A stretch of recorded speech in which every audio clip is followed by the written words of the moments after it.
Buenas noches.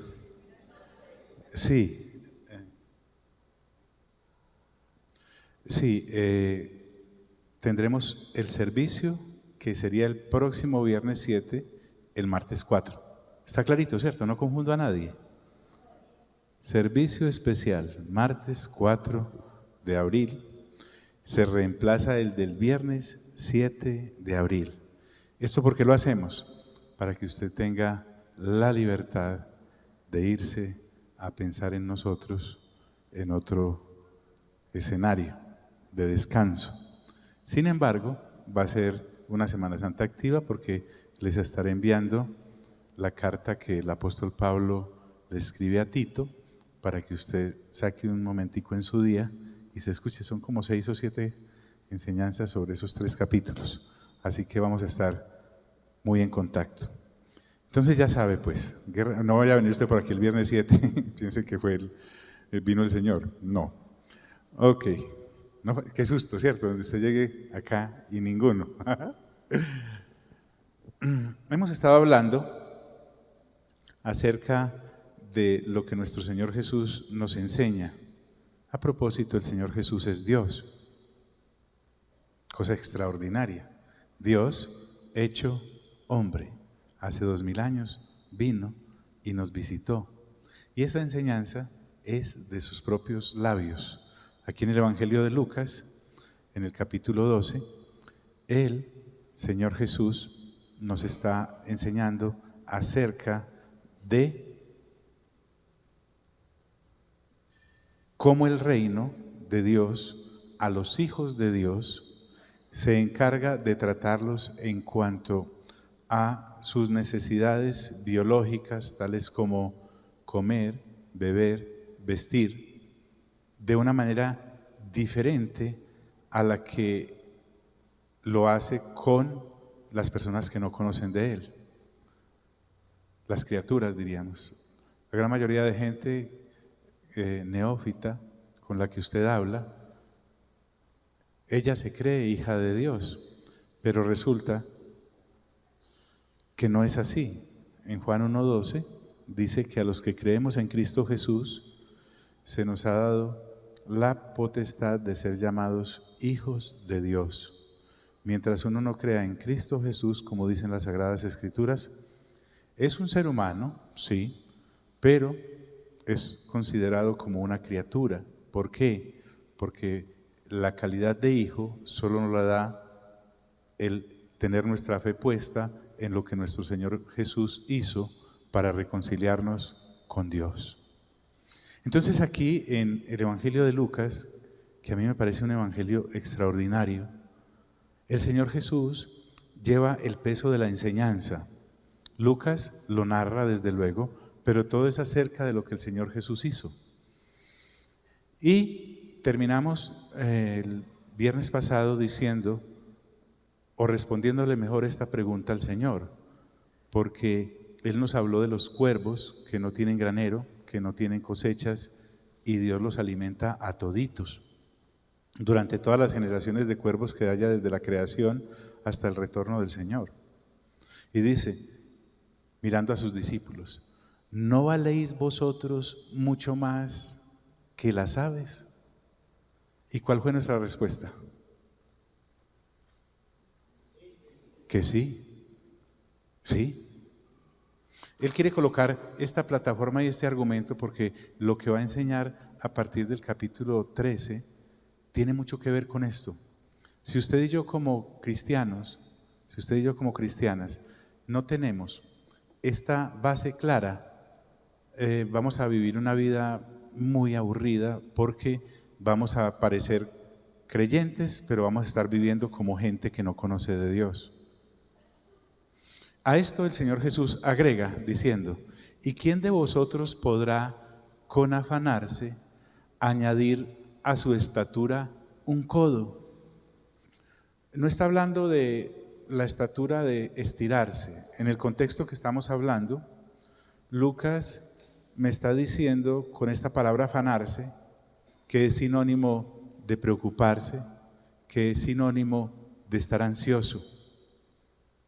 Se está dirigiendo a aquellos que ya siendo creyentes como los discípulos, se levantaban y empezaban a sufrir mentalmente porque iban a comer ese día, o que iban a vestir ese día, o que iban a beber ese día, o si tendrían techo donde cubrirse.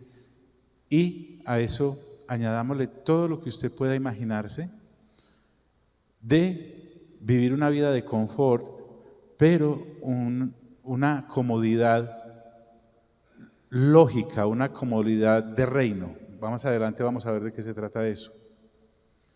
La gran mayoría de creyentes en la actualidad, o desde hace muchas décadas, el enemigo viene trabajando desde los púlpitos a través de enseñanzas basura que le hacen creer al creyente, falsamente, no escrituralmente, que todo lo que se le venga en gana a antojarse, Dios se lo va a dar o se lo tiene que dar. Y no es así.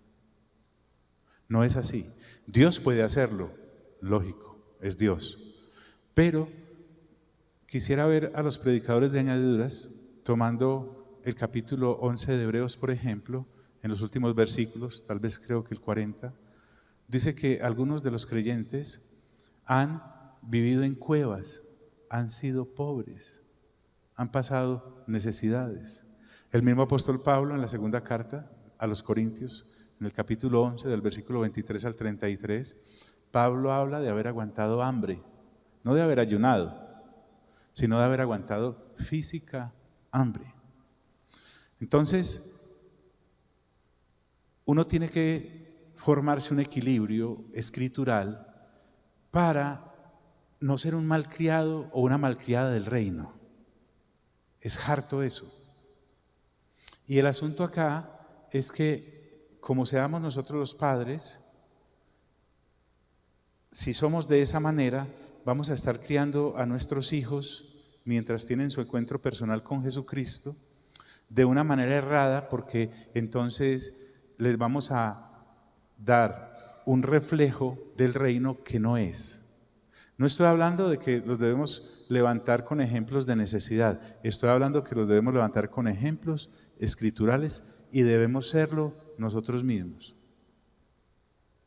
Entonces, eso de que Dios concederá todas las peticiones de tu corazón, sí, lógico, está en un versículo, pero esas peticiones de tu mente, que es sinónimo de corazón ahí, deben ser conforme a las Sagradas Escrituras. No es que yo me voy a equiparar con el impío en cuanto a su afán por comodidades estrafalarias y estrambóticas, y entonces él va a estar en un yate al lado izquierdo pero sin Dios, pero yo tengo que estar en un yate al lado derecho pero con Dios. Pues para que no vaya a pensar cosas raras, mejor, él al lado derecho en un yate y usted al lado izquierdo en otro, porque es que como usted y yo somos hijos de Dios, nos tiene que dar lo que nos dé la gana. ¿No es así? Entonces el Señor le dice a los discípulos: ¿y quién de vosotros podrá con afanarse añadir a su estatura un codo? Como estamos hablando de las palabras del Señor, lo que Él quiere decir acá es que no le podemos añadir siquiera un segundito a nuestra edad, a nuestro tiempo en esta tierra. No está hablando de estirarse o encogerse, de alargar la vida, de extender mis años. Ninguno de nosotros podemos hacer eso, porque venimos con fecha de vencimiento. El día que es. Acab, un rey pernicioso de Israel en el Antiguo Testamento, en cierta ocasión salió a la guerra y Dios le había profetizado que iba a morir. Él, astuto, no podía hacerlo más, era un artero, se disfrazó. Y como había ido con otro rey, el rey de Judá, que lo había acompañado a la guerra, a ese lo hizo vestir de rey, espléndido. De manera que cuando saliesen a la batalla, lo confundieran a él con aquel. Entonces, y él se vistió de soldado raso. Pero dice la Escritura que un soldado del ejército enemigo tensó su arco y lo disparó a donde cayera. Y dice la Escritura que la flecha le entró cuando uno levanta los brazos en una batalla, le queda una fisurita acá entre la juntura y el coselete y por ahí entró la flecha. Con todo eso, como él estaba en el carro, le dijo al criado que lo sacara de ahí, pero había taco. Y entonces, queriendo salir y huir, no pudo a pesar del carro que tenía y se desangró ahí, en su carruaje, disfrazadito y todo. Entonces, nosotros no podemos añadir al tiempo de nuestra vida ni un segundo más. Como en la lógica que está hablando el Señor Jesús de reino y está enseñándole a sus discípulos, porque a nosotros también tenemos fecha de vencimiento, por muchas células de pato que usted se aplique, no va a añadir un segundo más. Por mucho ejercicio que hagamos y dieta, si vayamos donde la doctora, no habrá un segundo más. Entonces, en esa lógica el Señor dice, pues si no podéis ni aún lo que es menos. O sea, Dios en este caso se está comparando con nosotros, porque Dios sí puede añadirnos años de vida. Hubo un rey en el Antiguo Testamento llamado Ezequías. El profeta Isaías fue y le dijo que arregle todas sus cosas porque se va a morir. Ezequías se puso a llorar como un niño porque amaba más esta vida que estar con el Señor, como muchos de nosotros. Y cuando Isaías salió al patio del palacio, ya despidiéndose, el Señor le habló nuevamente y le dijo, vuélvase y dígale que le añado 15 años más de vida. Y le añadió 15 años más de vida, porque Dios sí puede hacer eso.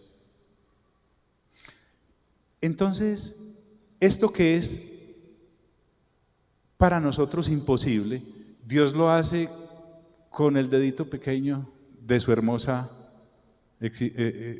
vida.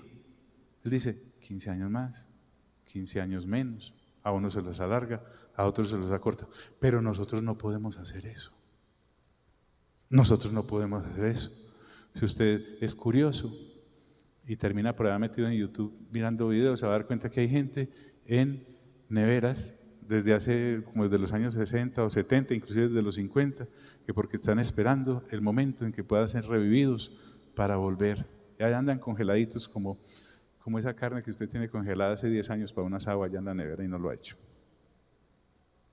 Ridículo. Pues si no podéis ni aún lo que es menos, Dios dice, ¿por qué os afanáis por lo demás? Es decir, el John Freddy cristiano no tiene que afanarse por comer, beber o vestir, porque si no puedo hacer lo mínimo que es añadirle un segundo a mi vida, ¿qué voy a hacer yo para hacer también esto otro? Y es que Dios, cuando me compró con la sangre de nuestro Señor Jesucristo, se encargó de dirigir mi sostenimiento hasta que llegue a la tumba o Él regrese. Te estoy hablando de esto, que es muy sencillo. Esto es lo más sencillo que podemos aprender del Evangelio, pero algunos hemos crecido sin esta base.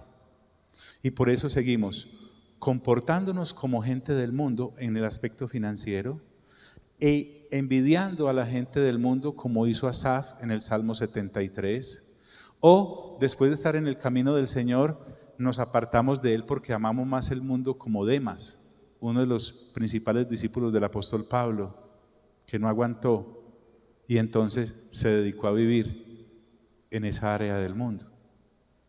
¿Por qué os afanáis por lo demás? Por el comer, beber o vestir, de lo que venimos hablando. Y entra ahora en un tema bien interesante, porque para sencillo el Señor. Y dice, considerad los lirios, esas flores transitorias que uno hasta arranca porque las considera maleza. Está hablando de la flor silvestre más silvestre que haya, no de las de cultivo allá, de las de exportación. Esas amarillitas que yo iba a arrancar unas, pero dije no. Ahorita saliendo, las puede ver, están ahí. Crecen en cualquier lado o allá en su jardín. Las que usted encuentra al borde de la carretera, esas. ¿No se está comparando entonces Dios, o no está comparando esto con algo grandísimo, sino con algo sencillo? considerad los lirios. ¿Cómo crecen? Porque definitivamente los lirios se desarrollan. Nadie los cuida y eso crece prácticamente solo. Cuando usted vea un lirio de esos, no diga, esto crece solo. No, Dios les está dando vida y crecimiento. John, ¿por qué estamos hablando de esto? Porque yo debo llegar a tener más paz que la que tiene un lirio en los asuntos diarios de la vida.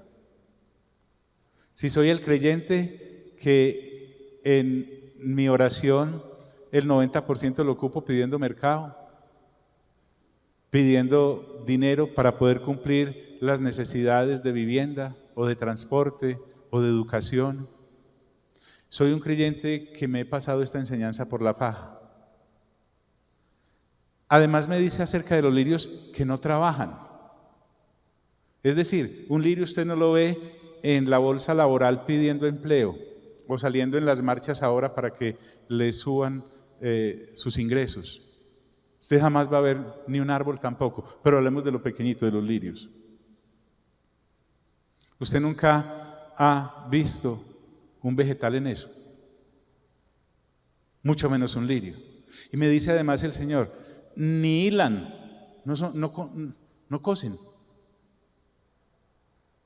Ahora, nosotros sí estamos en el mercado laboral, nosotros sí sabemos coser. Y el Señor me dice, mas os digo, mire, por favor, présteme atención. Si usted hizo el esfuerzo de venir hoy, no se vaya a ir vacío, como si nada hubiese pasado. Dios me dice, John, te digo, adicionalmente quiero añadirte a lo de las aves y los cuervos que te acabo de contar, lo de los lirios. Y trae un ejemplo de ejemplos. Me dice que ni aun Salomón con toda su gloria, se está refiriendo a Salomón, el hijo de David y de Betsabé, un hombre supremamente adinerado, poderoso, con un reinado exuberante, que ni aun Salomón, el rey, con toda su gloria. Cuando el Señor Jesús dice ahí con toda su gloria, me está hablando con todos sus recursos de rey, de gobernante, del que mandaba, del que establecía las cosas diciéndolas y se tenían que hacer. Entonces, quiero que personalices esto. Te está hablando a ti, Eddie. Sí, te está hablando a ti, Jesús. Te está hablando a ti, Memo. Estoy hablando a los hombres porque la vez pasada hablé con mujeres, ¿cierto?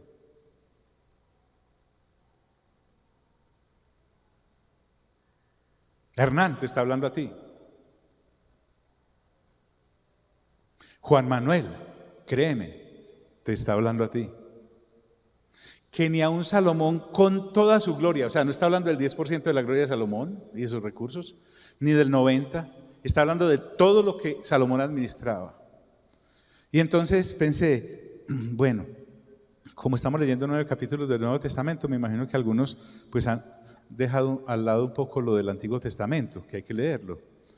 Pero no es así. Se los voy a recordar. En el primer libro de los Reyes, en el capítulo 10, dice, y cuando la reina de Sabá, una señora importantísima de esa época, vio toda la sabiduría de Salomón y la casa que había edificado. Yo sé que algunos vivimos orgullosos del lugar donde vivimos, póngale la firma, pero la casa de Salomón hace parecer un chiquero cualquiera de las que usted conozca, porque es la casa de un rey. Pensemos en un palacio. Se demoró creo que más de 10 años construyéndola, no porque le faltaran recursos, sino por el detalle y la filigrana que le puso a cada cosa. Cuando la reina de Sabá vio toda la sabiduría de Salomón y la casa que había edificado, asimismo la comida de su mesa. Salomón había sido dotado de mucha sabiduría. Dividió el reino y se lo entregó a 12 gobernadores. Cada gobernador de provincia debía proveerle a Salomón determinadas cosas durante todo el mes para el sostenimiento de él, de su familia y de todo lo que tenía que ver con él. Eso le llevaban reses, le llevaban animales, le llevaban cosechas. Entonces era abundante. No es como uno a veces que invita a alguien a almorzar y dice, fuera de aire, ¿qué le puedo dar? No, había abundancia. Esa señora, que además es una reina, se quedó descrestada. Impresionante. Yo creo que la señora salió de ahí diciendo, y yo que me creía. Las habitaciones de sus oficiales, es decir, las personas que trabajaban para Salomón, no tenían ese cuarto útil donde usted, además de meter la ropa, de planchar y todas esas cosas y algunas cosas de la finca, pone a esa señora ahí a dormir debajo de todas las cosas que un día estos van a morir, debajo de la lavadora, de lo estrechos que son los cuartos de las personas que trabajan para algunos de nosotros. No, esa señora entró a los cuartos del servicio de la casa de Salomón y está mejor que la habitación principal mía. El estado y los vestidos de los que le servían eran bien vestidos. La dotación de estos empleados haría tener envidia a cualquiera bien vestido en el reino de la reina, esta de Sabá. Pero miren para dónde voy, pero veamos un poquito más. Sus maestresalas, uno no tiene de eso. Un maestresala es alguien encargado de servirle a usted las cosas y de que todo esté en orden.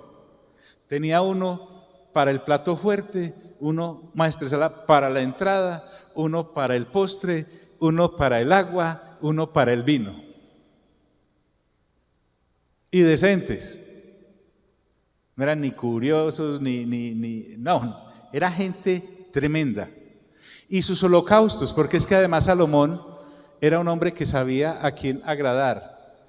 Era un hombre que cuando iba a ofrendar en el templo, que a él además construyó, porque Dios le permitió construir un templo para él, eso no se aparecía ya con moneditas. Él llevaba ofrendas de rey, cada loro en su estaca, ¿cierto? Y los holocaustos que ofrecía en la casa de Jehová, esa señora dice, se quedó asombrada. Dijo, wow. Entonces, si así Salomón vestía a los criados, solo vaya imaginándose cómo se vestía él y sus 300 esposas y sus 700 concubinas. Una vida muy agitada del rey. Y entonces ella le dice al rey, oiga rey, verdad es lo que oí en mi tierra de tus cosas y de tu sabiduría. Y ella es de la corriente del apóstol Tomás, pero yo no creía. Por allá cuando a sus tierras a la reina le llegó el rumor de que en otro lado había un rey espléndido que hacía parecer lo de ella tan chiquitico, tan mal vestiditos sus criados, tan pobres las cosas que comía, los lujos que se daba, los viajes que hacía. Hasta que he venido. Esto me gusta de las damas, curiosas. Ella fue allá y dijo, yo tengo que ver eso. Y mis ojos han visto que ni aún se me dijo la mitad. Eso en cuanto a lo que tenía, porque Salomón podría haber sido un bruto con plata, uno conoce muchos. No, Salomón además, dice la escritura, la reina le reconoce, es mayor tu sabiduría y bien que la fama que yo había oído. Entonces, recordemos, para que no se me quede allá, esto es real, lo que acabo de narrar, pero el que está trayendo esta historia a colación es el creador de Salomón, Dios, el Señor Jesús, hace 2000 años. que de manera contraria a Salomón, que si quería no podía no repetir caballo durante toda la vida, no volver a comer lo mismo durante toda la vida, no volverse a poner la misma ropa. Mejor dicho, podía tomar la ropa de hoy y quemarla y mañana tener más y cada vez más hermosa.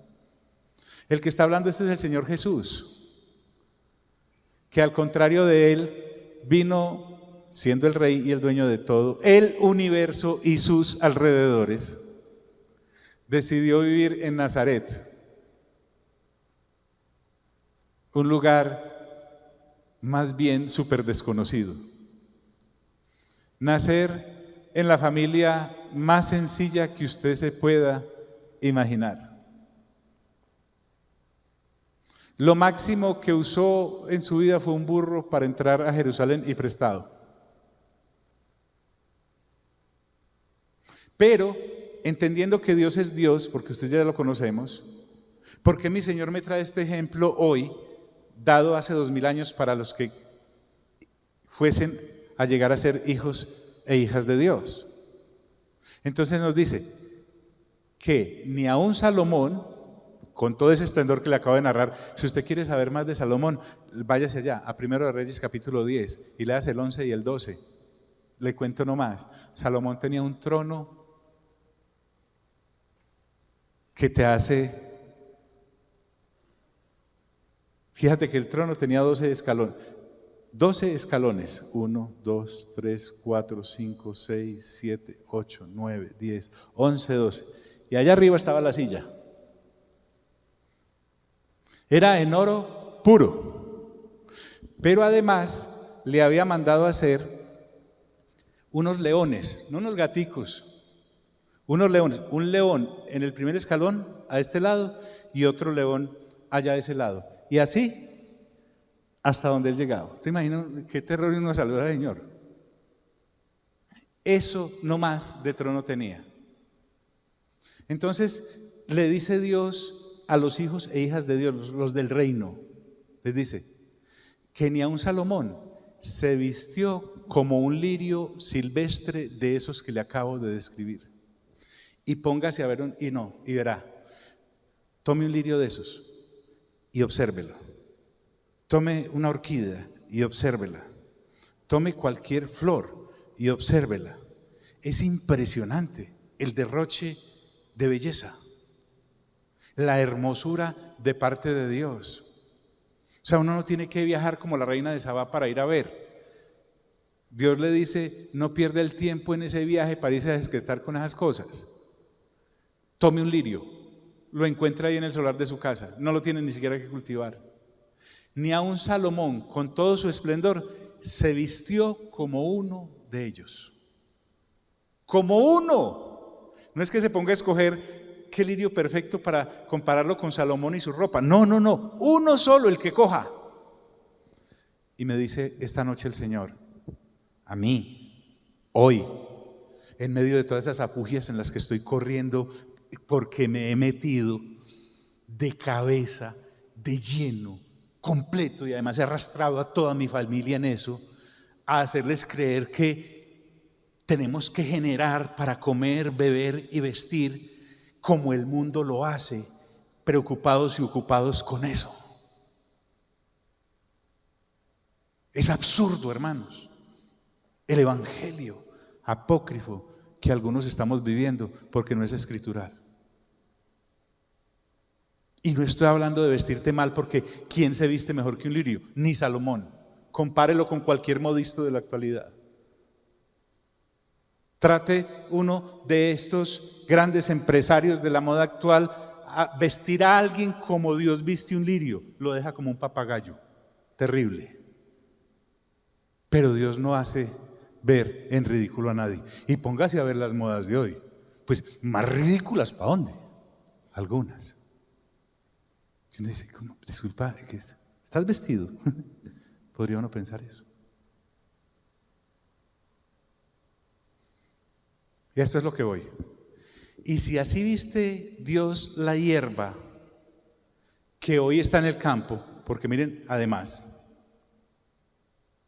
porque es que realmente Dios lo ha hecho durante todas las generaciones desde que creó todo. y la hierba que hoy está en el campo, porque además los lirios son poco duraderos. Eso no dura nada.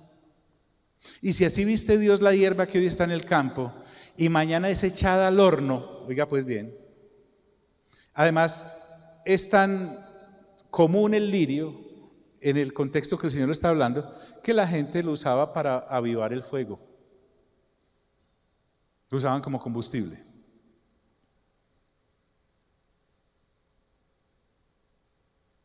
Piense en la mejor mechita que usted tiene allá en su vestir. Que necesitáramos prender una hoguera y lo hiciéramos con esa ropita que usted no lo cuida, de par de zapatos que no los pueden ni mirar. Eso es lo que hace Dios con los lirios. Encender el fuego con eso. Y mañana es echada al horno como combustible. Y aquí viene la bofetada. ¿Cuánto más a vosotros, hombres dígalo, ¿de qué? De poca fe. De poca fe. Cuando dice hombres de poca fe, al gran grupo que está escuchando les llega. Pero recordemos que versículos anteriores dijo, y mirando a sus discípulos les dijo. Hablemos del grupo de creyentes de todas las épocas hasta el que Él regrese, independientemente de la generación a la que nos haya tocado vivir. No tener fe en Dios, discúlpenme, para estas cosas nimias y triviales que son muy importantes y ocupan a la gente que no conoce de Dios, equivale, según Dios, a tener poca fe. A tener poca fe. Mínima fe. Usted vive con el ripio, con el miaíto, en su relación de dependencia de Dios, porque es que Dios tiene una característica, y es que el cristiano quiere hacerlo su dependiente. Yo me encargo de usted. El sistema del mundo, Satanás no. Satanás quiere hacerte independiente de Dios, así que rebúsquesela. Fíjense, no mire para el cielo, ¿cuál Dios? Ocúpese y preocúpese en lo que ha de comer, beber y vestir. Usted sí trabaja, ¿con qué va a pagar ese arriendo o esa casa o esos compromisos o el colegio? Y compárese con los vecinos, con los del sistema del mundo y con su estrato, y mire siempre para arriba y le hace la revista de moda y la de los multimillonarios y trate de llegar allá, y predicadores mercenarios enseñándoles que hágale, que pidan, que usted tranquilo. Qué absurdo. ¿En qué momento? ¿De qué me sirve eso? Si Dios me está llamando es a ser dependiente de Él. No me está llamando a la miseria. Te estoy hablando del Dios que está citando la vida que le dio a un hombre llamado Salomón, porque no fue Salomón. Salomón estaba todo encartado cuando David muere y tenía que hacerse cargo del reino. Y una vez fue a ofrecer los holocaustos, a propósito, en un lugar donde no debía ofrecerlos. Y allá Dios en su generosidad se le aparece en sueños y le dice, pídeme lo que quieras que te dé. Salomón hasta en sueños vivía preocupado porque le dijo, soy muy joven y tu reino es muy grande, el que me has dado. Dame sabiduría para poder gobernar. Y Dios en el sueño le dice, la tendrás y me agradó tu petición. Por lo tanto también te voy a añadir riquezas, paz con tus enemigos y larga vida, porque te voy a dar aún lo que no me has pedido por haberme pedido sabiduría. O sea, Salomón se montó ahí porque Dios lo montó ahí, pero también es el mismo Dios que puso a Juan el Bautista en el desierto, en las mismas condiciones que colocó a Elías. Sus vestiduras no eran de admirar, porque se vestía de piel de camello. Su dieta no era la más envidiable. Comían grillos, langostas, pero langostas de grillos. Entre más grandes grillos, más langosta. De esas musarañas que hay por ahí en el desierto. Cuando usted se mete a una cueva, todo eso que camina, eso comían ellos. Es el mismo Dios. Pero se encargó, se encarga y se encargará, dependiendo del plan que Dios tenga para ti, no en el que yo me meta. Y además meto a mi familia. Por eso te decía, ¿cuál es el retorno que le estoy dando a mis hijos? La clase de vida que les estoy proyectando, ¿es de reino o de mundo? Porque si cuando llega la época de tenerlos que educar y colocarlos en alguna institución, ¿qué me impulsa a colocarlos ahí? ¿Mi visión de mundo o de reino? O cuando vienen las famosas integraciones y los viajes. Gente que es capaz de vender los riñones de toda la familia para poderle... ¿Cómo que el niño tiene que ir allá? Discúlpame, ¿a dónde? ¿Y por qué? Me estoy haciendo entender. Ahora, está hablando con un hombre que le gusta viajar. Y me gusta vestirme bien. Y me gusta comer bien. Pero de la mano de Dios. No por envidia, como Asaf. Leas el Salmo 73. ¿Cuánto más de vosotros, hombres de qué? De poca fe. Vosotros pues, ahora sí, a los discípulos.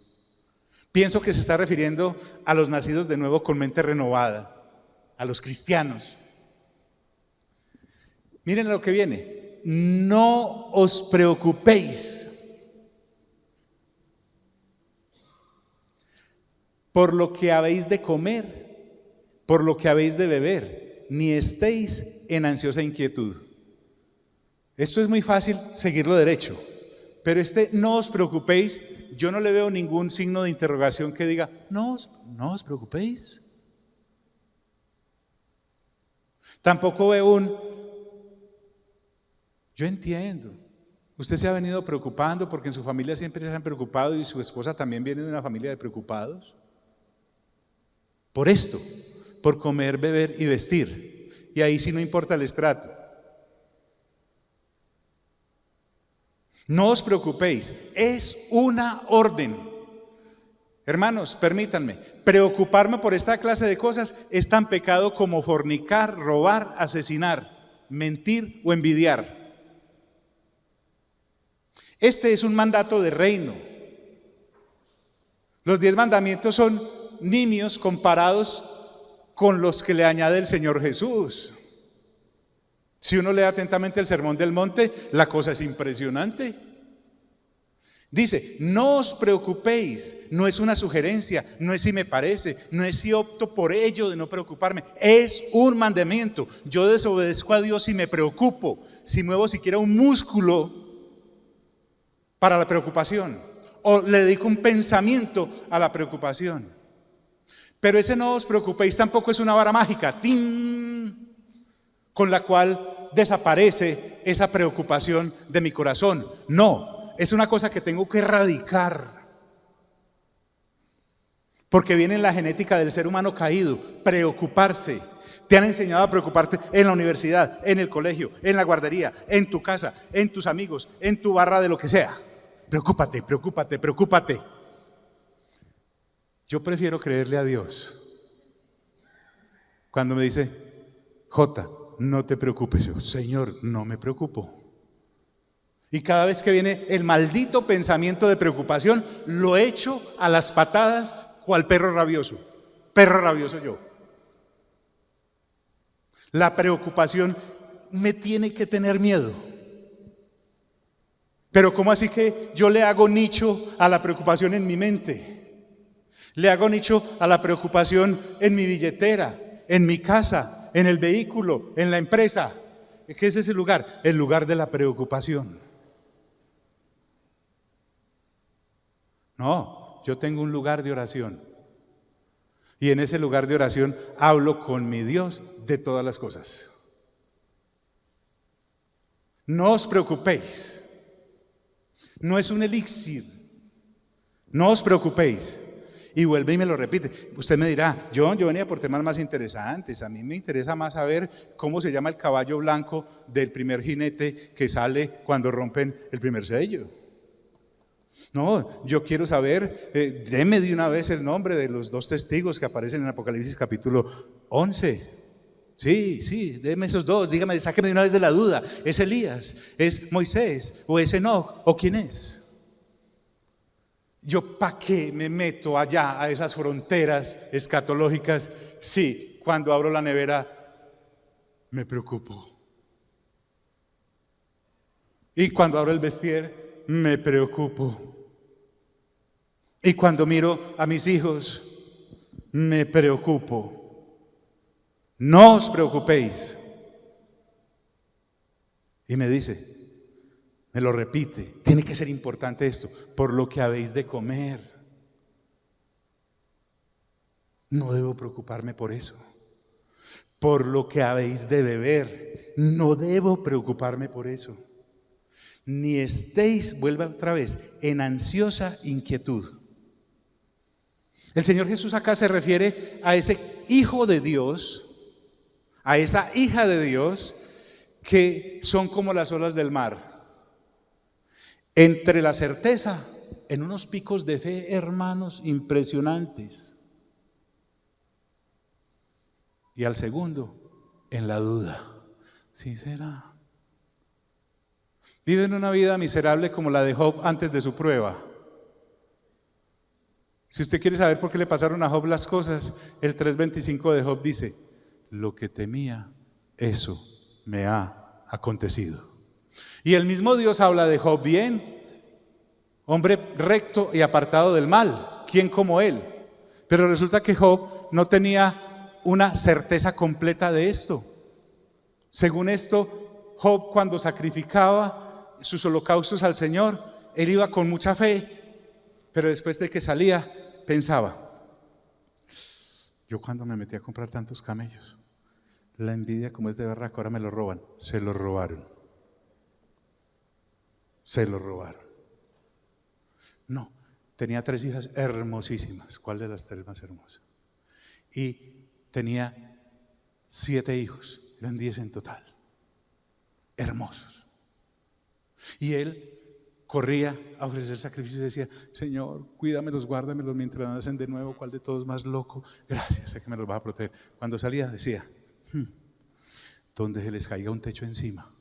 Y les cayó un techo encima. Y se les caiga el techo encima y se me mueran. Y se murieron. Y se murieron. Y después pensó, Señor, gracias por mi salud, tú eres Jehová Rafa, aquí está este holocausto. Y salía, y donde me desarna, y donde me da una sarna de aquí, de la coronilla hasta allá, hasta los pies, y me tenga que rascar con un tiesto. Y le dio. Y le dio. Y después, dándole gracias al Señor, gracias por mi mujer, hazla sabia, hazla poderosa en fe, etc. Y cuando salía decía, y donde un día estos me diga que niegue al Señor esta vieja. Y se lo dijo. Y decía, Señor, gracias por mis amigos, 4 amigos, no, parecemos los 4 mosqueteros. Pero donde estos amigos me nieguen, empiecen a hablar de mal de mí, donde me vean pobre y no me ayuden, enfermo y no me... Y ahí los tuvo, desde el capítulo 4 como hasta el 36, dándole varilla. Por eso a mí casi nunca me gusta citar lo que hay en esos capítulos, porque sí dicen cosas muy increíbles, pero no eran conforme al corazón de Dios, porque lo estaban representando mal. Me estoy haciendo entender, amigos. Creyentes así, entre la duda y la certeza. El asunto aquí es que dudar de lo que Dios dice en su palabra es vergonzoso. Hay unos creyentes sinvergüenzas, en el sentido de que no les da vergüenza abrir una Biblia y leer. Y Pedro anduvo sobre el agua. Y después empieza. Eso fue por piedras que había ahí. O leen, Y Lázaro salió después de 4 días cuando movieron la piedra. A mí me parece que no. Y menos yo que estudié medicina. Lucas hoy contradice a todo médico incrédulo. ¿Sí me hago entender, hermanos? Y entonces se le dio de alimentar a 5,000 hombres y sus mujeres y sus hijos, mínimo 15,000. No, es que eso no, es imposible. Creyentes mentales, radicales para el mundo y leen no abra la Biblia si no es para creerla. No abra la Biblia si no es para creerla. A mí qué cuento me van a echar que se abrió el Mar Rojo. Si a mí Discovery me ha dicho, imagínate, Discovery me ha dicho. Por favor. Ni estéis en ansiosa inquietud. Y aquí remata. Porque todas estas cosas, comer, beber, vestir, buscan las gentes del mundo.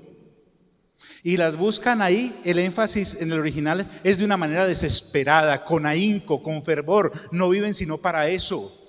De sol a sol, trabajan 24 horas diarias durante 7 días, durante 30 días, durante 12 meses, durante todos los años de su ridícula existencia. O sea, lo que Dios me está diciendo es, ¿tú crees que te di la posibilidad de existir entre el género humano para que trabajes para comer y comas para trabajar? Así no es. Eso buscan las gentes del mundo. Los paganos, los gentiles, los incrédulos. Entre nosotros, los no nacidos de nuevo. Pero vuestro Padre, ¿con qué P está ahí? Disculpe. Busque la versión que le provoque. Con P mayúscula está toda. Porque se está refiriendo a nuestro Padre Celestial. No está refiriendo al papá suyo. Está refiriendo al papá de David, sí, o al papá de Simón. No se está refiriendo, somos unos chichipatos. Le está enseñando a los hijos del reino a tener comunión directa con su Padre Celestial. O sea, aquí es donde termina la introducción. Lo que quiero decirte es que tú eres hijo de alguien rico. Llévele regalo el día del padre o el día de la madre. Recuérdelo, hónrelo. Pero no dependa de él. Es lo que está diciendo el Señor Jesús. A los hijos del reino les está diciendo, dependan del dueño del reino. Porque aunque el pagano, el impío, el incrédulo tenga papá y mamá y tenga árbol genealógico y todo, y lo sigan en dinastía como monarca, escuche bien, es un hombre o una mujer sin Padre Celestial. Esto es violento. Sin Padre Celestial. Hónrelos, pero no dependa de ellos. Usted se imagina el Señor Jesús, que viene desde el tercer cielo, toma cuerpo humano en el vientre de María, donde empieza a depender de José y de María. Estábamos sin salvación todavía. Teniendo carpintería en casa de carpintero, cuchillo de hierro. No había cruz. Donde el Señor Jesús le pida a José y a María, carpinteros de profesión, madera para la cruz, no había. Él los honró, pero dependió directamente de su Padre Celestial. No tendríamos siquiera redención hoy en día, no tendríamos fe, no tendríamos nada, no tendríamos eternidad. Vuestro Padre, Él me está diciendo que tengo un Padre. Dios sabe. Hijos, no es un llamado a la rebelión, es un llamado a la verdadera dependencia. No ahorque a su papá y a su mamá para que le den eso. Tenga un cuarto de oración y vaya. El Padre Celestial, quiero estudiar, no sé, en Neptuno. Y usted le diga eso a su papá, a su mamá, si es un hombre de fe, le dice, no, mijo, y vamos, yo lo visito. Pero si no empieza, en Neptuno. Y el hombre empieza a trabajar para eso. Y de sol a sol para eso. Y hace el ahorrito para eso. Y lo manda a usted con eso. Pero no lo deja depender de Dios. Somos los principales castradores de fe de nuestros hijos. No estoy diciendo que no les demos, denles. Pero si no les da dependencia de Dios con su ejemplo, está creando unos ineptos para el reino de Dios. Los está levantando para botar plata, para invertir en cosas superfluas, que no son sino vanidad y nada de reino. Les está dando el peor de los ejemplos. Pero vuestro Padre, dice, sabe. ¿Cuántos saben que Dios sabe? La oración de algunos es como, Dios sí sabrá. Dios sí sabrá. ¿Que tenéis necesidad de qué? De estas cosas. De estas cosas. Entonces, si llega un tiempo de vacaciones normales como los de la próxima semana, y usted, hijo e hija, los compañeros de colegio le preguntan, ve, ¿y vas a salir? Y usted dice, no, mi papá no quiere plata. No, mi mamá no quiere plata. ¿Te das cuenta de la culpa que le echamos? Y le decimos, no, hijo, es que no hay plata. No, amor, es que no. O le decimos, no, es que sí hay. Y arranque. Si no le estamos enseñando a nuestros hijos la directa relación con Dios, los estamos decapitando, los estamos descerebrando completamente. Que tenéis necesidad de estas cosas. ¿De cuáles? Vestir, comer, beber, pagar, educación, techo, transporte. Claro.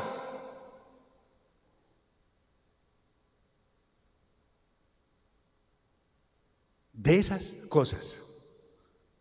No es el llamado absurdo de predicadores torpes, embruteciendo multitudes, diciéndoles que pidan lo que les dé la gana, haciéndoles desperdiciar la fe en lo que no es, formando pirámides evangélicas para tumbar gente, como hacen los del mundo.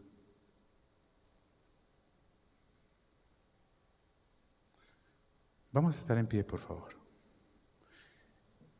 Escuche, vuelvo y le digo, y no hemos terminado. ¿Cuántos capítulos tiene Lucas? 24. Y apenas vamos en el 12. Y esto, el Señor Jesús, escúcheme, apenas está calentando. Apenas está calentando. Dale ejemplo a tus hijos. Ah, no, pero es que no. Tranquilo, ellos llegan. Pero que vean en ti un hombre y una mujer de oración, no de preocupación.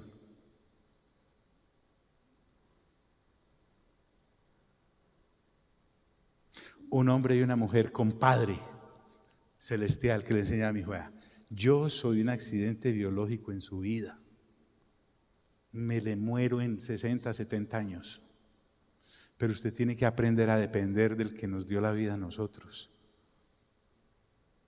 No, es que no me para bolas, es que es un loco, es una loca. Tranquilo, él ve, ella ve. Cuando se prende la luz a las 3:30 de la mañana y ese papá sale para estar aquí los miércoles a las 4:30 de la mañana a orar, hasta las 6 para salir de aquí a trabajar.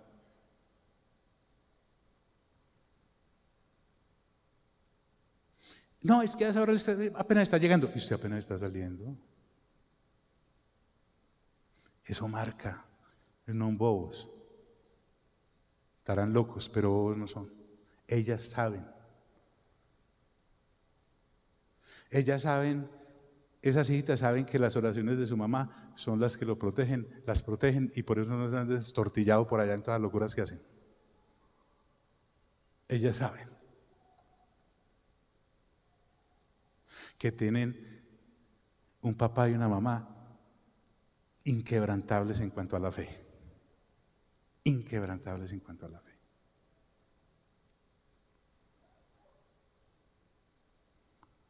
Di conmigo: Señor Jesús, gracias por tu palabra, que es viva y eficaz y más cortante que toda espada de doble filo, y penetra hasta partir mi alma y escudriñar mis huesos y mis pensamientos, separando lo que es del mundo de lo que es del espíritu, para hacerme vivir una vida que agrade a Dios. En el nombre glorioso de Cristo Jesús. Amén, amén y amén. Dios nos bendiga a todos.